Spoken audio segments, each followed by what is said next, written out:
ভক্ত দেবতা, আমার কাজ আমাকে করতে দিন, আমাকে বিরক্ত করবেন না। কিন্তু পদ্মজনী ব্রহ্মা বারবার শঙ্করকে বৈষ্ণব নিন্দা করলেন। যখন বারবার শঙ্করকে বৈষ্ণব নিন্দা করলেন, বাবা শঙ্কর তো আর থাকতে পারলেন না। বাবা শঙ্কর থাকতে পারলেন, রাগে অগ্নি শর্মা হয়ে গেছে। রাগে অগ্নি শর্মা হয়ে বলে, আরে আরে পাপিষ্ঠ দুরাচার, এত সাহস তোর, তুই বৈষ্ণব নিন্দা করিস, তুই বৈষ্ণব নিন্দা ফল ভোগ করবি। এই বলে নিজ বক্ষ বিদীর্ণ করে এক বালককে সৃষ্টি করলেন। এক বালককে সৃষ্টি করে বলে, যাও বালক, ওই ব্রহ্মার উপযুক্ত শাস্তি বিধান করো। একই শক্তি সেই বালকে, যেদিকে তাকাচ্ছে পুরো ছাই হয়ে যাচ্ছে,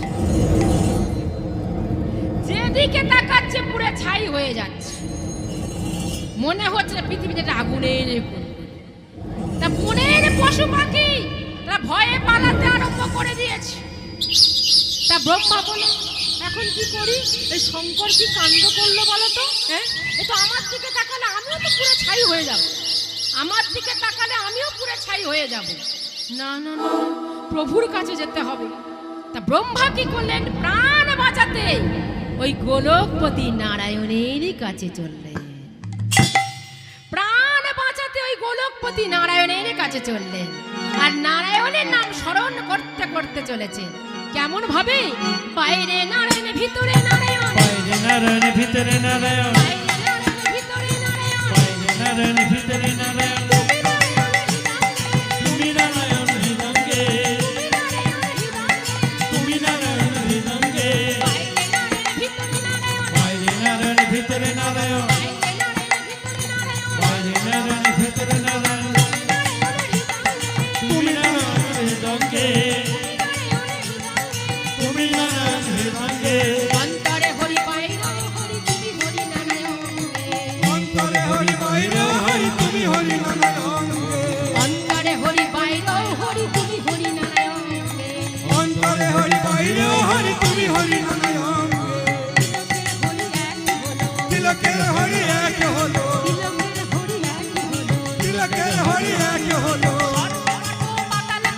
তিলকের হরি এক হলো, তিলকের হরি এক হলো, তিলকের হরি এক হলো, তিলকের হরি এক হলো, তিলকের হরি এক হলো, তিলকের হরি এক হলো,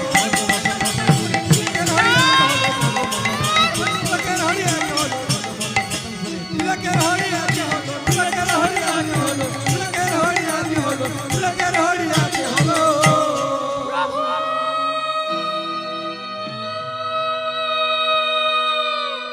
প্রভু প্রভু প্রভু গো, কি ব্যাপার?